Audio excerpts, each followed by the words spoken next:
Morning. Hi, everyone. My name is Ryan Falkenberg. I'm CEO of a company called CLEVVA. We're a UK-based company that specializes in building, deploying, and managing virtual agents. And during the session, what I'm hoping to do is to really walk you through a little bit around what virtual agents are and the type of work that virtual agents perform. And in particular, I'm going to unpack the three generations of virtual agents that we've seen and really focus the attention on the third generation, the latest generation of virtual agents.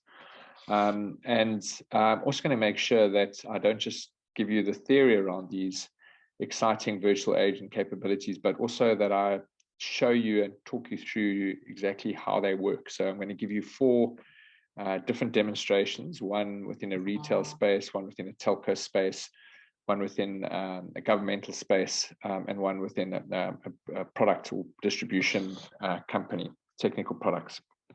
And then I'm going to hand over to our Chief Value Architect, Mark Patterson, who will handle a quick Q&A session. So can I ask that during the session, you jot down any questions that you have while we're going, and Mark will make sure that we have enough time to talk you through and give detailed answers to any of those questions.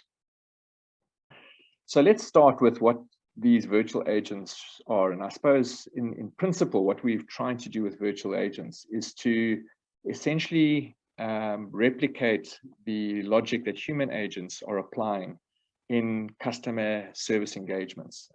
But what a virtual agent's looking to do is to deal with customers directly through the digital channels, and particularly to help them resolve their requests, queries, issues, and complaints without the assistance of humans. So they really are driving pure unassisted service.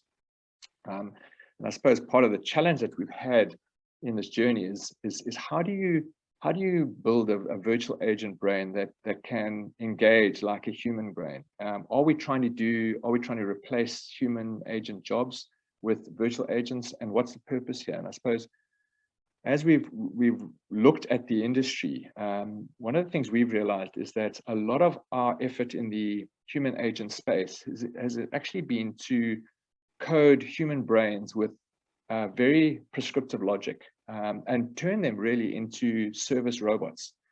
So if you look at what many human agents do today, they are asked to replicate. They're replication engines. We give them code. We write our code in knowledge bases and documents, or we give them scripting tools, which is maybe two-dimensional flows in terms of what we want them to replicate.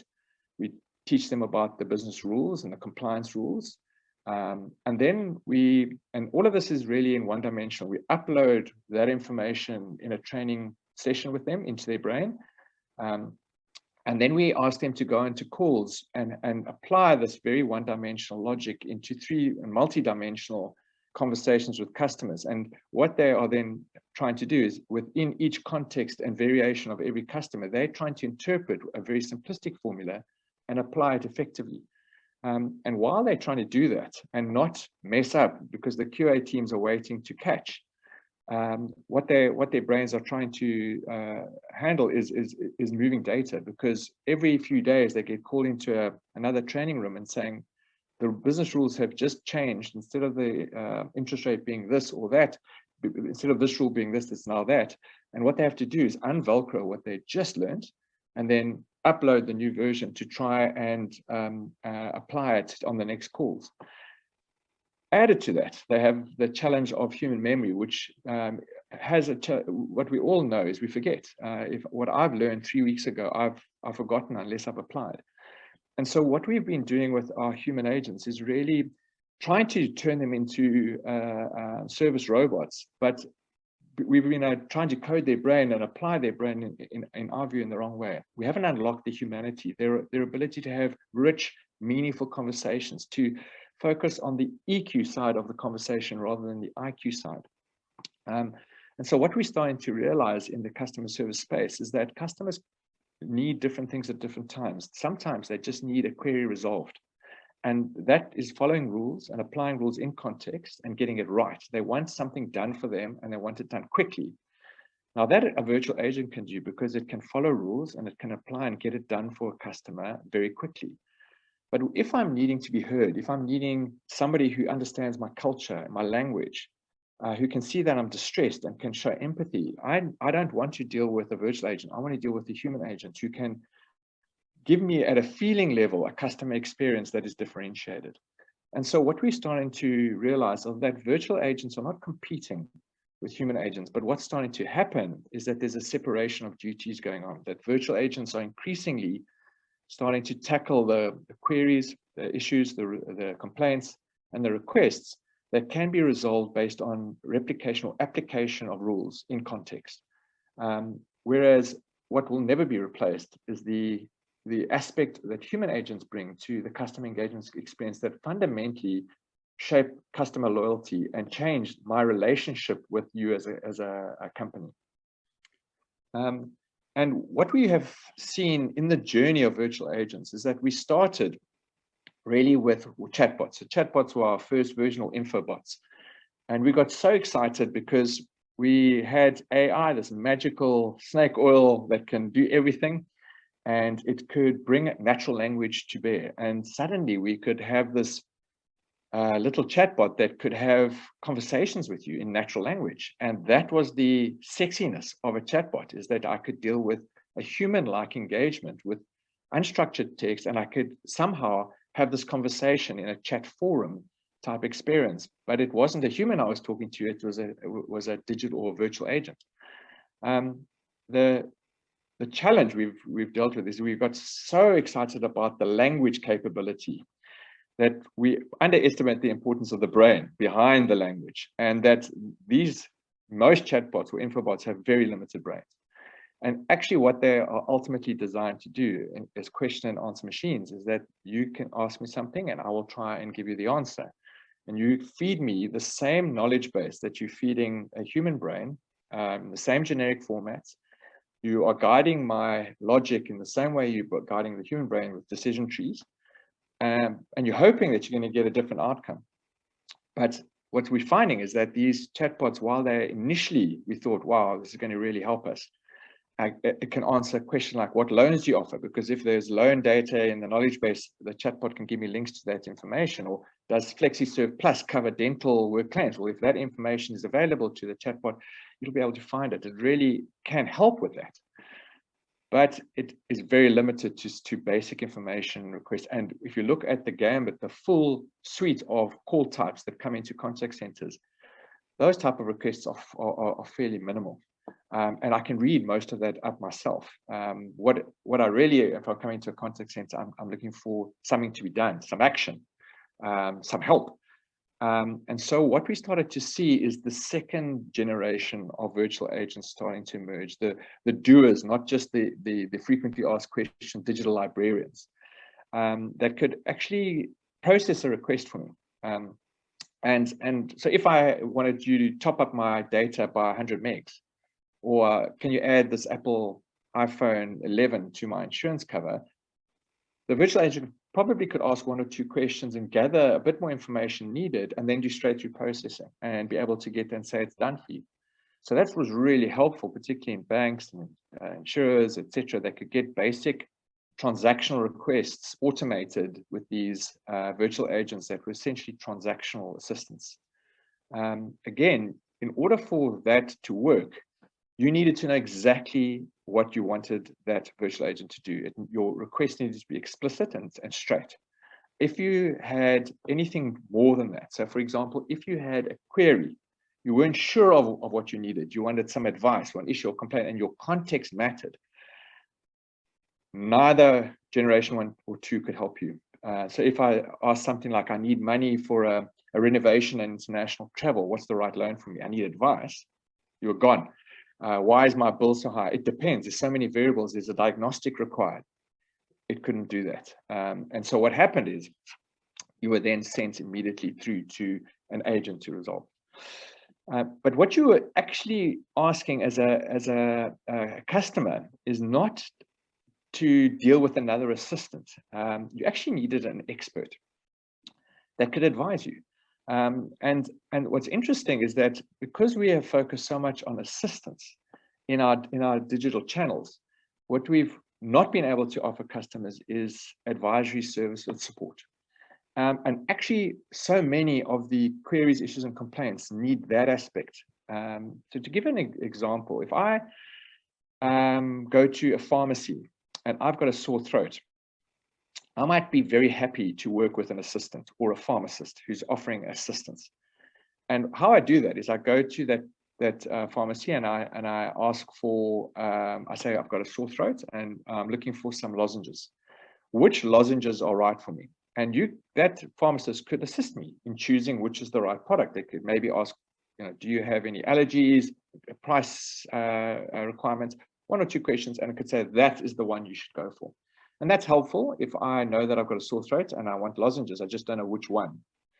And those are what Gen 1 and probably 2 can help me with. But after 2 weeks of taking these lozenges and I've still got a very sore throat, that's when I need the second level, which is I need an expert. I need to go to a doctor. And the reason I need to go to a doctor is because a doctor doesn't start with what I call the solution domain, the answer set.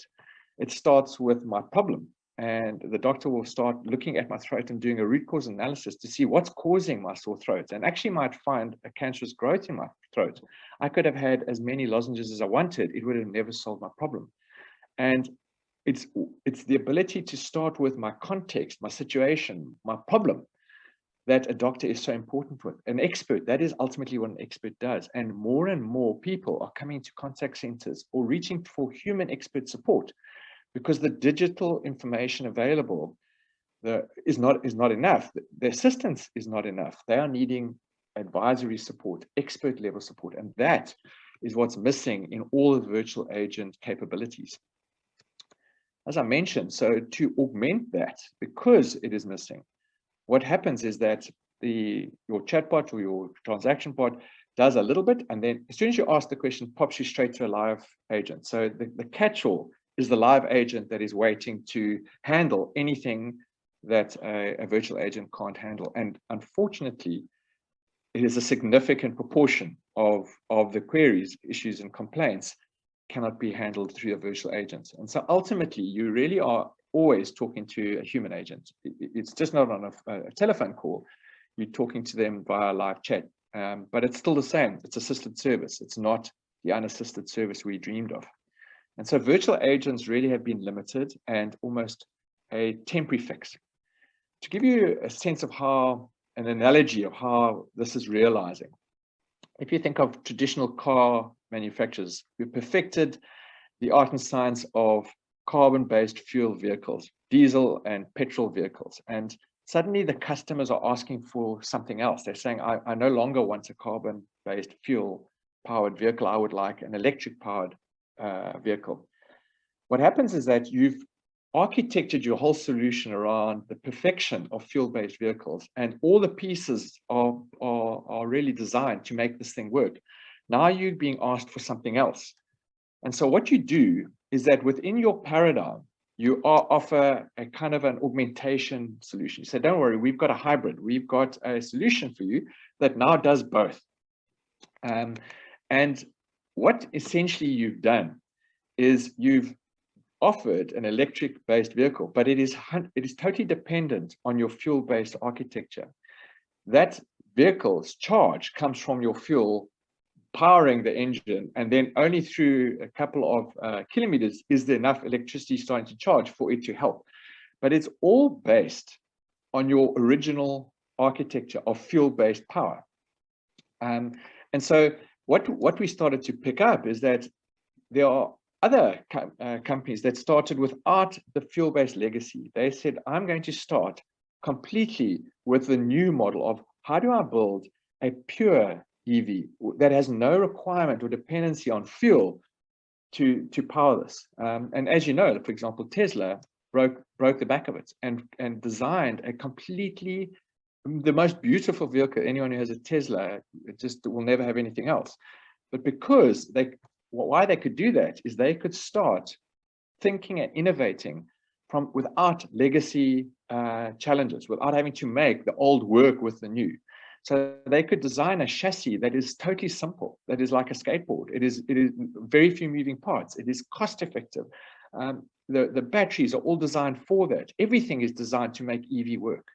And as a result, they could produce the most beautiful, powerful EV in the world. In fact, they had some space to start reimagining other inventions. So what you started to see with a lot of these cars like Tesla is not only were they starting to solve the electric problem, but they started to say, well, why don't we also add a whole lot of self-driving features? And so, you start to think of EV as self-driving, and then a lot of the resistance would come up, but there's so many complexities to self-driving, and it's not safe and all of that. And so the debate starts getting confused by saying, well, self-driving is not necessarily sorted out just yet. So I'm going to wait on an EV vehicle. But the reality is that the self-driving innovation was completely separate from the EV. You don't need to be an effective EV to have self-driving. In fact, an effective EV is one that matches or exceeds the driving experience offered by a fuel-powered vehicle. I'm quite happy to drive. And in fact, I might enjoy driving. I just don't want to have a carbon-based fuel anymore. So if you can give me an EV that I don't have to every 20 Ks keep charging, it drives beautifully, it's powerful, does everything I need, but it's electric, then you've delivered. What might happen, the self-driving feature could be offered by a petrol car or could be offered by EV. They're not the same. They're just another feature. And I think the reason I'm bringing that up is because the same has applied in our experience with virtual agents. An effective virtual agent is actually one that, like a human agent, can resolve known queries first time. So they're not having to hand it off to another agent. They can handle it first time in a consistent, so irrespective of channel, you're going to have that same experience, a compliant and hyper-personalized way. So that's an effective virtual agent. What we tend to find is that the sexy AI features that have been added to many of the solutions, both in the hybrid and non, for example, advanced natural language and self-learning are nice, but not necessary. You don't need those features to be an effective virtual agent. However, they can add a significant amount of wow to that solution, no question, but they're not a requirement. And that's something we started to learn, is actually, how do you get an effective virtual agent that can do to start bringing down what is ultimately the most important deliverable, success criteria, is how do you get a virtual agent to resolve more queries across channels at a lower cost to serve?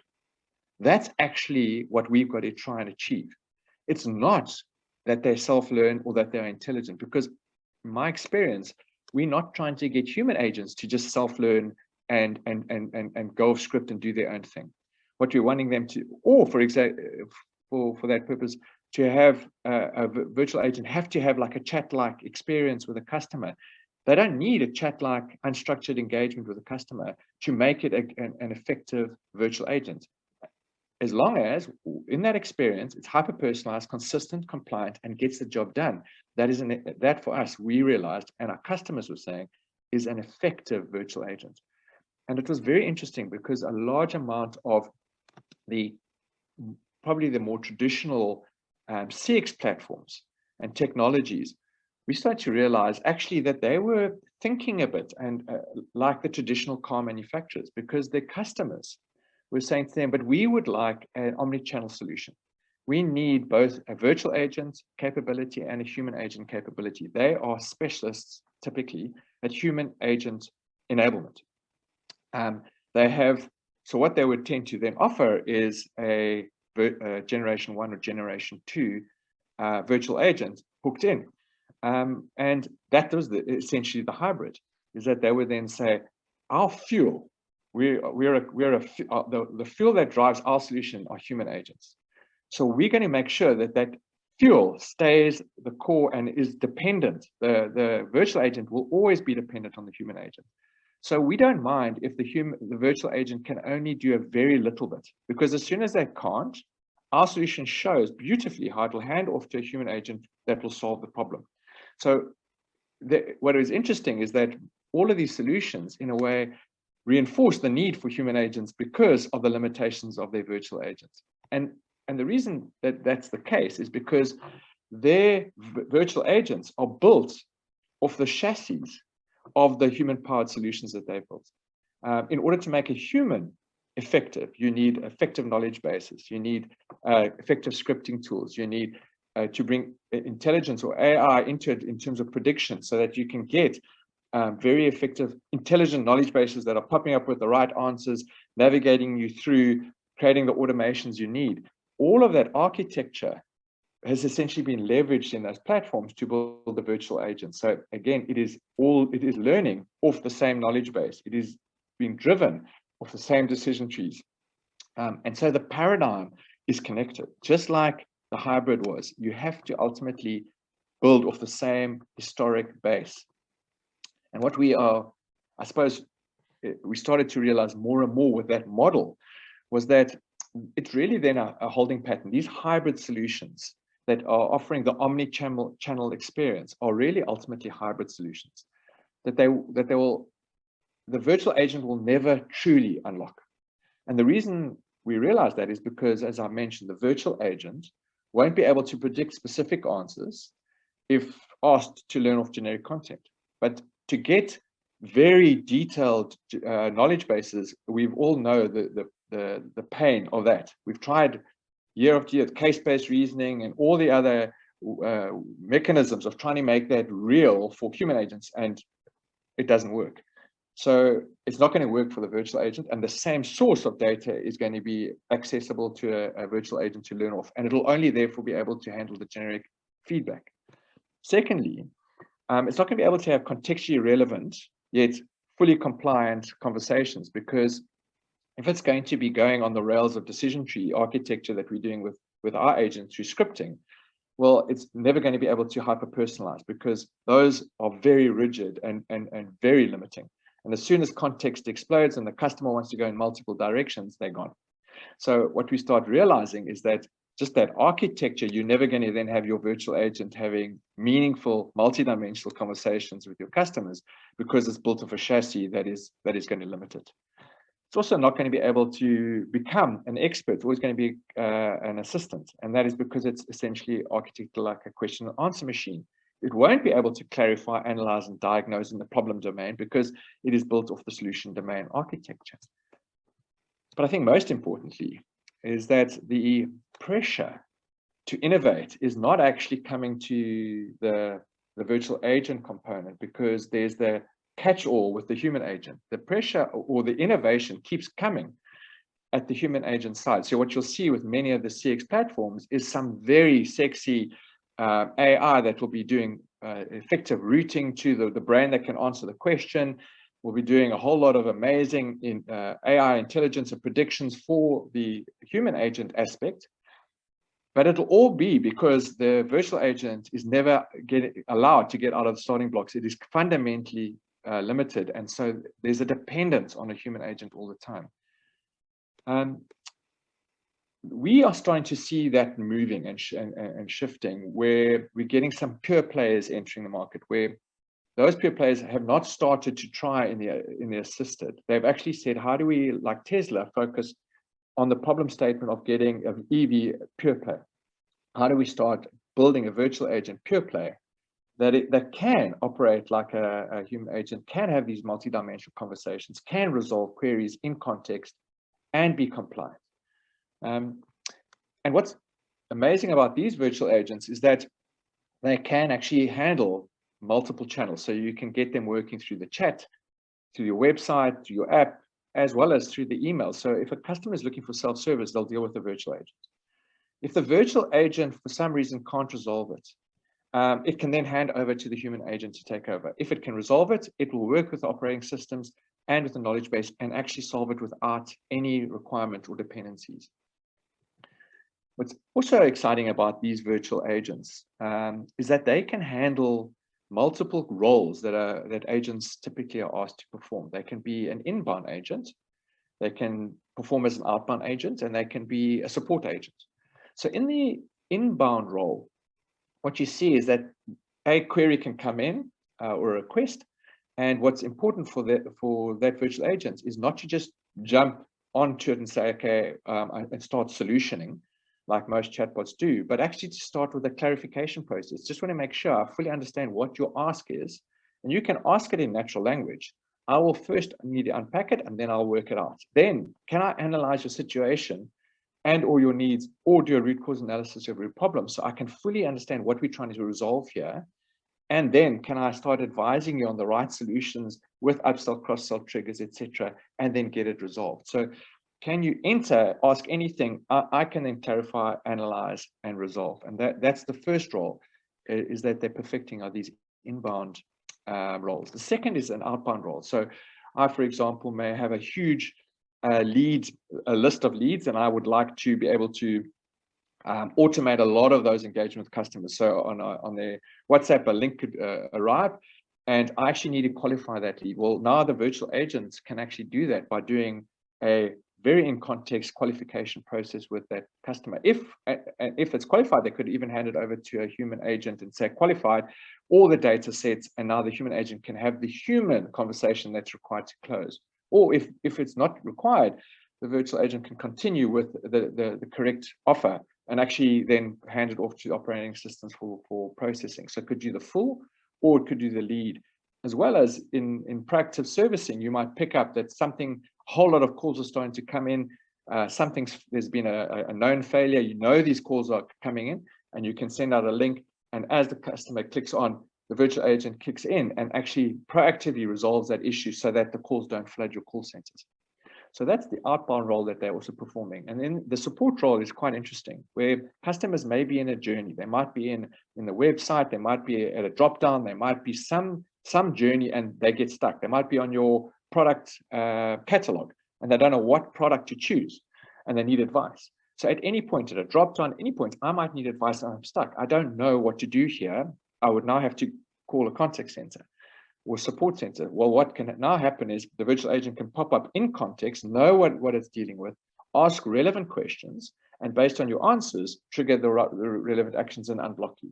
So we're starting to see these virtual agents emerging in third-party interfaces and actually unblocking the customers before they then have to go and get a human agent to do that for them. So the type of roles that we are and the capabilities that we're seeing with this third generation of virtual agents are that they are very good at having hyper-personalized but structured and rule-bound conversations. They are not rogue agents. They're not trying to work it out, because service calls are very structured. They are rule-bound. Agents are not allowed to go off script. What they have to do, though, is personalize those scripts to each context. And so these virtual agents are designed for structured, rule-bound, yet hyper-personalized conversations. They also are capable of clarifying before jumping into solutioning. So they're not going to, when a customer indicates or articulates a need or an ask, they can then first validate that they understand it and then start at the level at which the customer's at. They also can effectively analyze any situation. They can assess needs. They can assess articulated needs or expressed needs and inferred needs, and they can diagnose root causes of issues before they then dive into the solutioning side. They can also perform a very powerful role as a questioning capability. Agents are very good at getting the data needed in order for decisions to be made by our operating systems. And often it's the questions that need to be asked in context that's the problem. You don't just have a script. And so can you ask the right questions at the right time to gather the right data based on the rules you're needing in order to process this? Well, virtual agents can perform that. They also are very good at in-context answering. So you might ask a question. The answer will depend on a few things. It'll depend on data that's already known about me in third-party systems. So can it go and fetch the data? Can it infer data?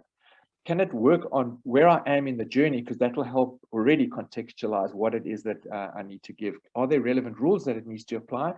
And are there any qualifying questions it needs to ask before it can give me the answer? Well, it needs to dynamically work all of that out based on the data, based on the rules, based on where I'm at in my journey. And it will then work out what outstanding questions need to be asked. And then it'll be able to give the answers. It also needs to be able to then, once it's come to the solutions, make sure that those are handed off to operating systems to process, either directly through APIs or through RPA. They need to be, importantly, processed and regulatory compliance. You don't want a virtual agent that you are worried will go again off-piece, start self-learning, do its own thing, be a black box that you can't see. What you're wanting is to absolute assurance that this will follow my processes, and it'll have a record that'll prove that it is completely compliant. So I don't need to now have a huge compliance or QA team worrying that my virtual agent is getting it wrong. I'm absolutely sure that it's getting it right. I can also, does this virtual agent, in its ability of every conversation, can it gather the data it needs to be able to then make sure that learning can happen and enhancements and improvements are happening based on every conversation. So it is gathering all the data for deep insight into that. Can it, when things change, unlike non-network human beings that have to then be put into classrooms and collectively uploaded, can we centrally upload and update very quickly and not be bound by terrible spaghetti code, but can it handle rapid changes and be accurate very quickly, so that across all our channels we've got accuracy? And then can it work with the harmony of my existing systems and not in conflict with my existing systems? So those are some of the key characteristics we're seeing of these Gen 3 virtual agents. I'm now going to hopefully make this a little bit more real by giving you 4 illustrated examples of how they work. The first is an example of one that was working within a banking context. I'm then going to give you a telco example. I'm then going to give you one which is in a governmental example internationally, and then I'm going to give you one which is dealing with complex product advisory roles. So the first one I'm going to share with you is the story of Riley, a digital service expert within a bank.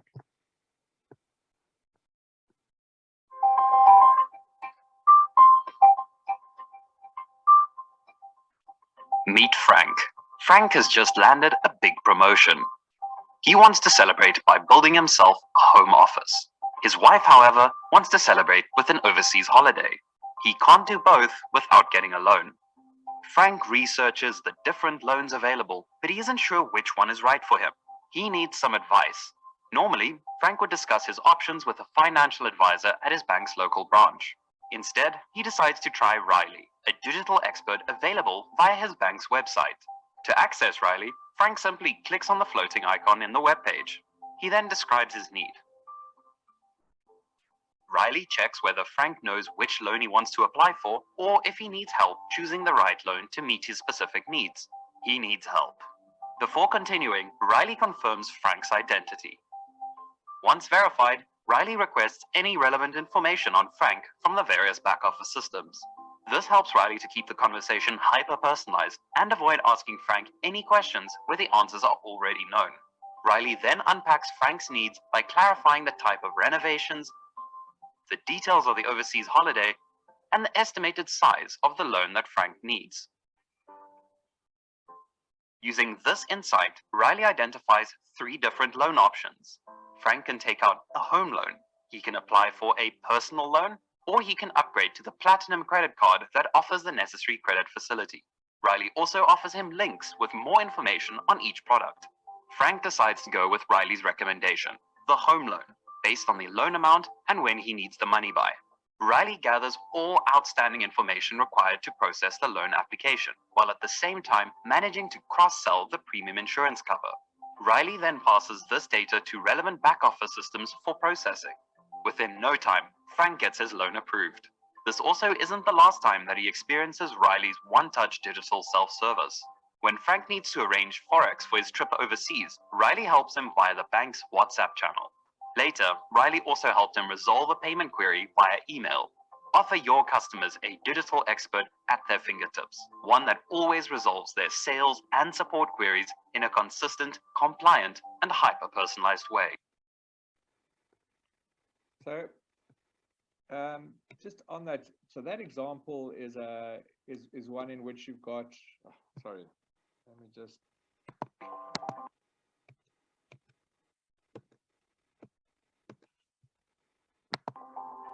Be clever.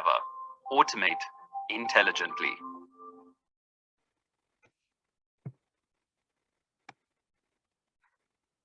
Okay, let me just quickly get out of there. Okay. So that was an example, and you will notice that these interfaces are not the classic chat. There's a mix. There's almost the ability to have very structured options, multiple inputs.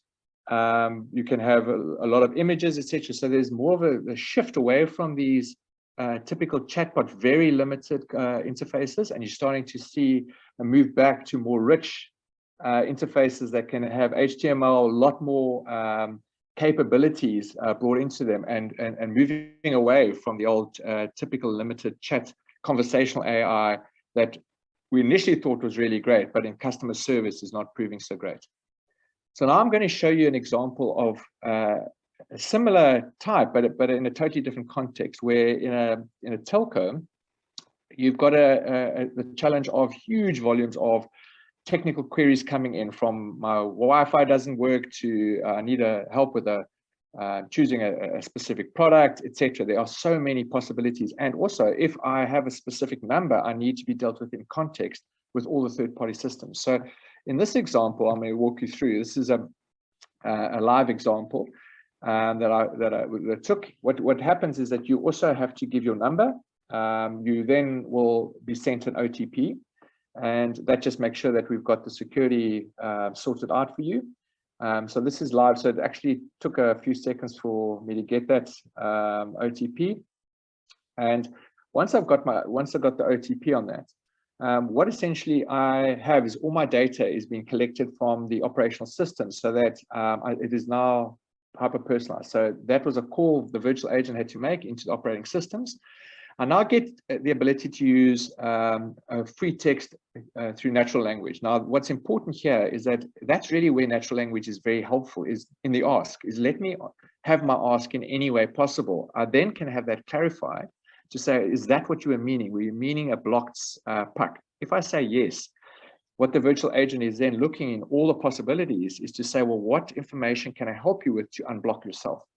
But if, for example, you're needing details, that again, I have to call for a third-party system. You can see how quick this is all happening, and I can then unblock you. So again, how do we very quickly make sure that I get what you need resolved in the context without you having to necessarily get into the spiral of a chat that never understands me? So this is a live example in a real customer environment of one of a virtual agent that actually can handle pretty much, I think there's about 500 engagement journeys that it can handle. I'm now going to talk to a totally different context. Now, in this international governmental area, one of the challenges is that when you're trying to small to medium-sized businesses, the answer always depends. It always depends on your context. So they were trying to help with a whole lot of productivity tools to help the small to medium-sized businesses really thrive in the digital economy. But most of these these businesses didn't know what to choose, when to choose it, examples. So they had to have this big contact center to support them. Whereas what we were able to do is to say, when you click, for example, which productivity of the 100 that are available, which should I use? What actually happens is that I can then click it. It opens up a virtual agent that then says, right, in context, I know that you're looking for a productivity tool. Let me ask some questions that an expert would ask. And then once I know, based on the answers that you're going to give, I will then be able to tell you exactly which of the productivity tools to choose. So all you do is you answer my questions like an expert would, and then I will do the rest of the work for you. So again, you can see how many questions an expert typically would ask. And then suddenly what will happen is the virtual agent will have worked it out, and then it will give you the exact outcome. So it fires back into the operating system and surfaces the right solution. So again, we can do in context unblocking.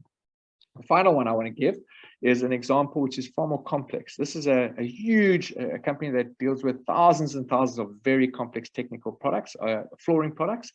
And you typically always have to have a very experienced flooring advisor to come and explain which ones to choose. You can't just have sort of an Amazon product picker that you can just choose your product features. It always depends. And so what they built was a virtual agent that could handle all the complexity and work directly with the operating system, so that as new products are arriving, it's drawing on the data sets of the latest. It's never out of sync. So in this example, again, it was taken off live, so nothing's been speed it up or anything. This is absolutely live. What's happened is that the virtual agent is embedded. So actually on the left, you can see that's embedded. You can almost imagine on the right would be the basket.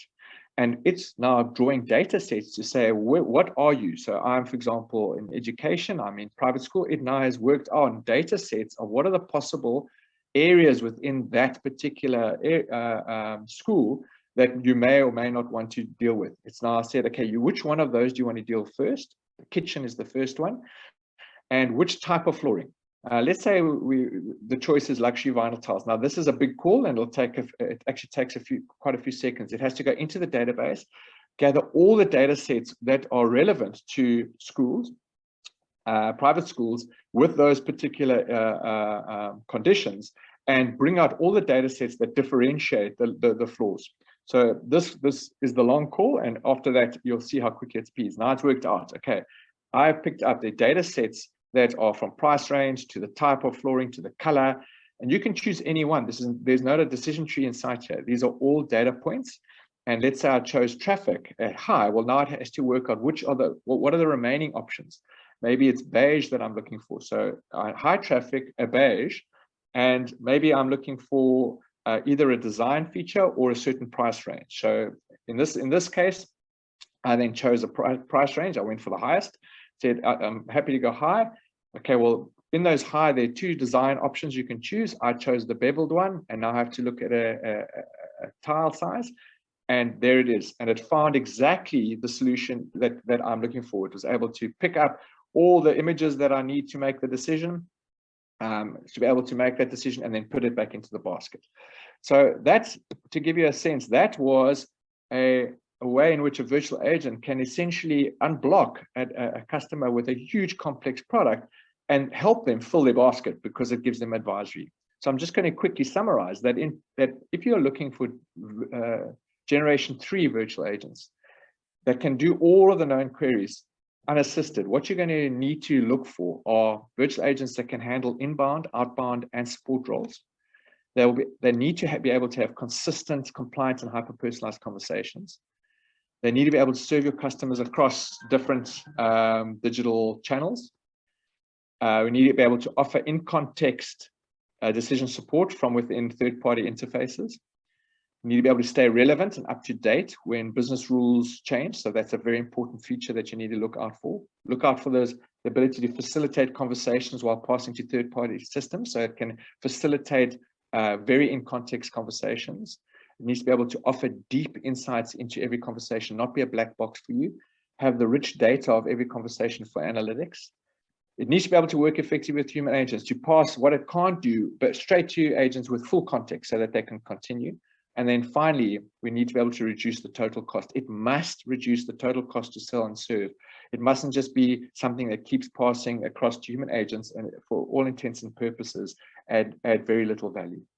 So that's the summary of these, what we believe is a very exciting next generation of virtual agents. And I'm now going to hand over to Mark Pedersen, who's going to walk through some of those questions that you posted and give you some answers to those, and then I'll take over. Over to you, Mark.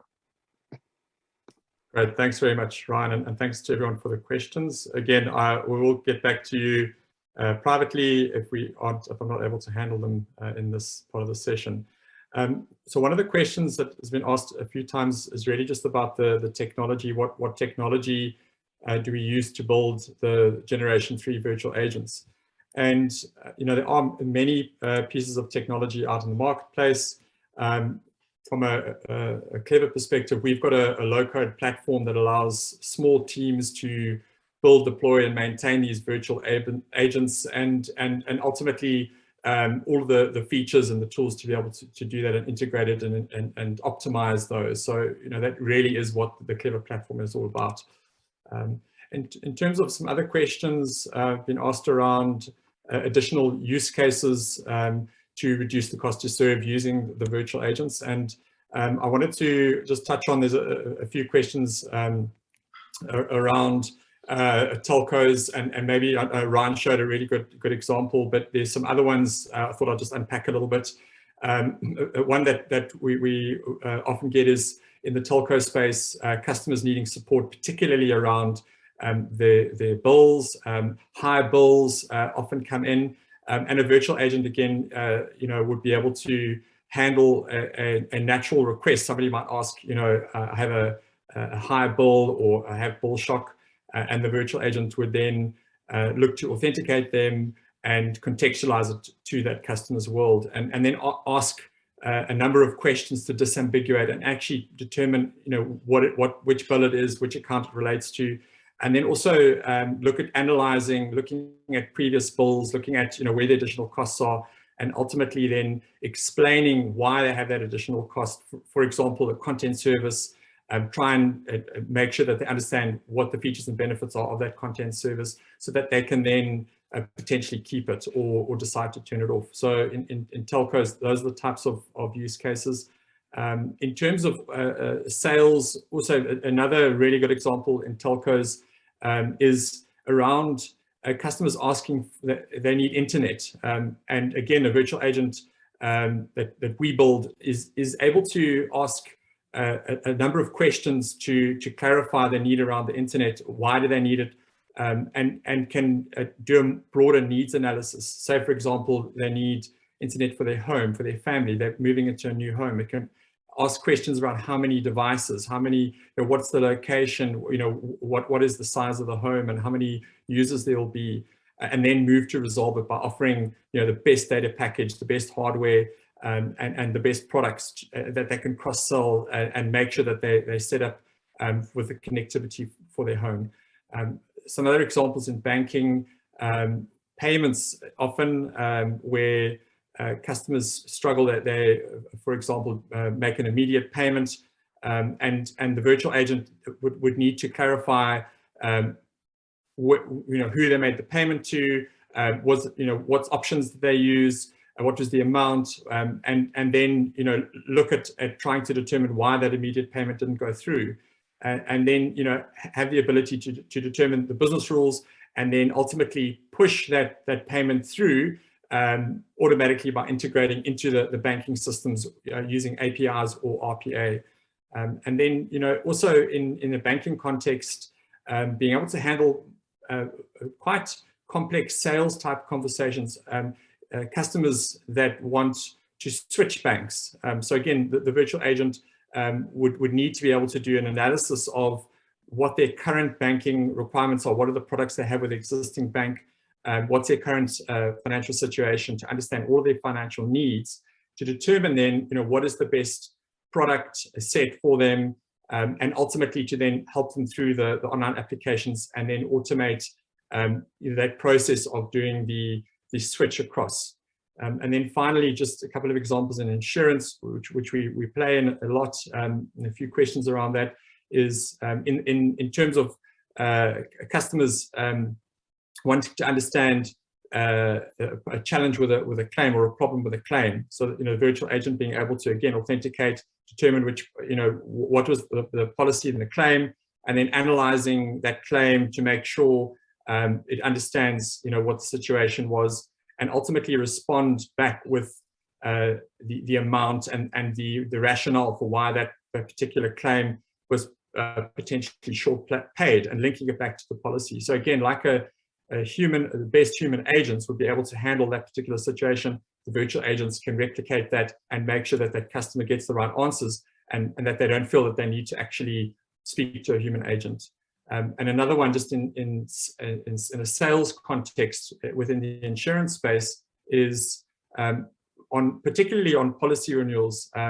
Often customers would be querying, whether they still need a particular cover, and the virtual agent can be available on that policy as a link or a QR code to be able to essentially initiate a query around that particular cover, and then to go into a conversation around analyzing the risks and the benefits associated with that particular cover, and then advising whether or not they should keep it, what the benefits are, and then ultimately to be able to help them make that decision with the knowledge and the confidence that the best human agent would be able to doing it digitally through a virtual agent. So those are just some of the examples in terms of other use cases for the virtual agent. There were some questions also around what channels the virtual agent can work in. So, Ryan shared a few nice examples on web, and ultimately it can work across all of the channels. For example, email, a virtual agent can be placed as a link. If a customer sends an email, often those emails take a very long time to be responded to, or there's just an automated response. And a virtual agent can be deployed as a hyperlink on an automated response and can then help that customer immediately by allowing them to click on it and engage with a virtual agent and pick up using natural language from the subject line, what the context is, and ultimately be able to resolve that query without the agent needing to, a human agent needing to respond. And that helps obviously both the customer and freeing up time and space for the human agents to handle more complex and more sensitive issues. Some of the other examples are embedding a virtual agent into an app, bringing all the context, the rich context of where that particular customer is needing help on a transaction or on a particular space within the app. And those are also very good examples, or in WhatsApp as a link, QR codes, as I mentioned. So it really is the full spread of distribution channels that you're able to then deploy a virtual agent. And then, some of the other questions were around, how do you implement? So, we offer a service around doing the full solution as a service in terms of being able to provide the resources to design, build, implement, and maintain, as well as offering a software as a service model where we can provide the training and to get your team up and running and self-sufficient as quickly as possible. So those are just some of the questions that came through. Again, I haven't been able to answer all of them, but there are certainly ones that we'll be able to respond to you directly to via email. I think that's all about the time that we have for questions. So I'm going to hand it back to you, Ryan. Thank you. Thank you, Mark. So hopefully that's, to wrap up, hopefully that has given you a better understanding around, first of all, the generation 1, generation 2, and now generation 3 virtual agents. And I think there will be the generation 4 and 5, and I imagine with the 4, we're going to see a lot more of the kind of AI capabilities coming in. My feeling is just they came in almost too early. We've been relying on the sexiness of some of them, but without focusing on the effectiveness. And I think generation 3 is about focusing on the effectiveness of virtual agents, making sure they can resolve more queries across more channels in a safe, consistent, compliant, and hyper-personalized way. When we get that absolutely right, that's the bedrock.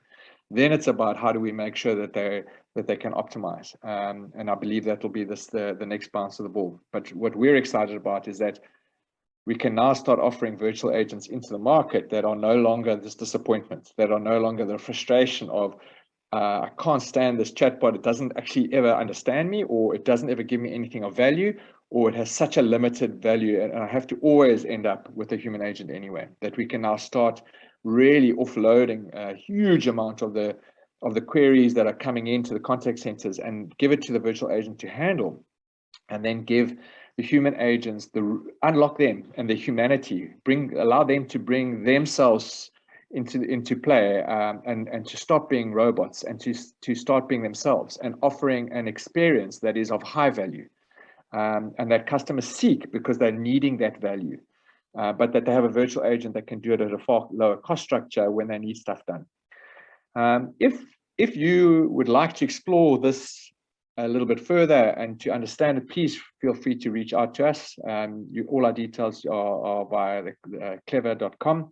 But if you would like to put your name in the hat for the lucky draw of one company that we will go and build a bespoke prototype linked to your use cases in your world, to show you how a Gen 3 virtual agent would work in your space.